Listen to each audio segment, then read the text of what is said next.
जय जगन्नाथ। ओडिशा दिवस अवसर रे प्रत्येक ओडिशावासी एवं राज्य बाहर तथा विदेश में रहुतबा प्रवासी ओडिया भाई भूणी मानू मोर अभिनंदन और शुभेच्छा।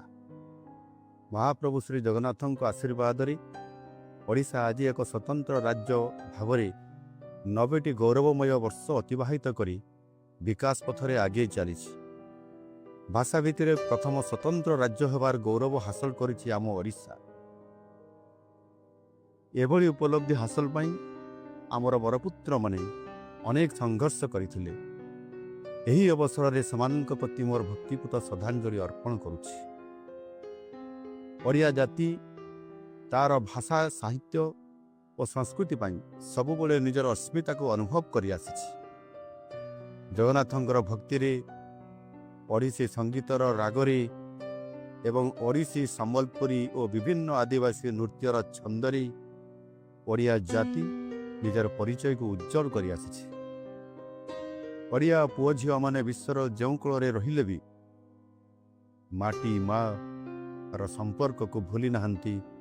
विदेश माटी रे ओडिया पर्व पर्वाणी पालन करी ओडिया खाद्यर बास्नारे निजको हजाई दे निजर मौलिक सत्ता सहित जोड़ी हो रही। 90 वर्षर लंबा यात्रा अनेक घात प्रतिघात दे ओडिशा आज विकास यात्रार एक उत्साहजनक मोड्रे पहुंची। एक नुआ आशा नुआ भरोसा और विश्वासर सहित एक नुआ इतिहास लिखा अग्रसर होइछि। आगामी 10 वर्ष स्वतंत्र ओडिशा तार 100 वर्ष पूरण करिवो। जेतेबेले ओडिशा हेब समृद्ध ओडिशा ता सहित विकसित भारत रे देशर ग्रोथ इंजिन हेबा पाई मध्य आम ओडिशा प्रस्तुत। एही 10 वर्ष प्रत्येक ओडियांक पाई संकल्पर वर्ष हेउ। आसंतु आमे समस्ते प्रत्येक ओडिया जोंठी रहिले भी समृद्ध ओडिशा गठनर लक्ष्य पूरण पाई प्रतिबद्ध होई काम करि चलिबा।